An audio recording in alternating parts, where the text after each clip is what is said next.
നികുതി വെട്ടിപ്പ് നടത്തിയ ബോഡിമെട്ട് ചെക്ക് പോസ്റ്റിലൂടെ 60 ലക്ഷം രൂപ വില വരുന്ന 2000 കിലോഗ്രാം ഏലക്ക തമിഴ്നാട്ടിലേക്ക് കടത്താൻ ശ്രമിച്ച വാഹനം GST എൻഫോഴ്സ്മെന്റ് സ്ക്വാഡ് പിടികൂടി.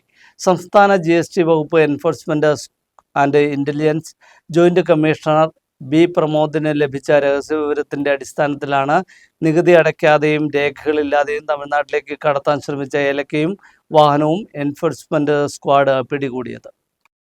GST Ernakulam enforcement deputy commissioner S. Reji, assistant commissioner Biju Zachariah, deputy enforcement officer N. Vasudevan, assistant enforcement ഓഫീസർമാരായ R. രാഹുൽ, നോബി, കിരൺ, സാബു എന്നിവരുടെ നേതൃത്വത്തിലുള്ള സംഘമാണ് കഴിഞ്ഞ ദിവസം നികുതി വെട്ടിപ്പ് നടത്തി കടത്തിയ ഏലക്ക പിടികൂടിയത്. പിടികൂടിയ വാഹനവും ഏലക്കയും ശാന്തമ്പാറ പോലീസ് സ്റ്റേഷനിലെത്തിച്ചു. നടപടികൾ പൂർത്തിയാക്കി പിഴ ഈടാക്കിയ ശേഷം വാഹനവും ഏലക്കയും വിട്ടു നൽകും. ബിയൽറാം സ്വദേശി സജീവനാണ് ഏലക്ക കടത്തിയതെന്ന് എൻഫോഴ്സ്മെന്റ് സ്ക്വാഡ് ഉദ്യോഗസ്ഥർ പറഞ്ഞു. ഒരു മാസത്തോളമായി എൻഫോഴ്സ്മെന്റ് സ്ക്വാഡ് ഉദ്യോഗസ്ഥർ അതിർത്തിയിൽ പരിശോധന നടത്തിയിരുന്നു. ഉദ്യോഗസ്ഥരെ സ്വാധീനിച്ച് നികുതി വെട്ടിപ്പ് നടത്തി തമിഴ്നാട്ടിലേക്ക് ഏലക്ക കടത്തുന്ന സംഘങ്ങൾ ജില്ലയിലുണ്ടെന്ന് GST വിഭാഗത്തിന് പരാതികൾ ലഭിച്ചിരുന്നു. ഇതേ തുടർന്നാണ് നടപടി.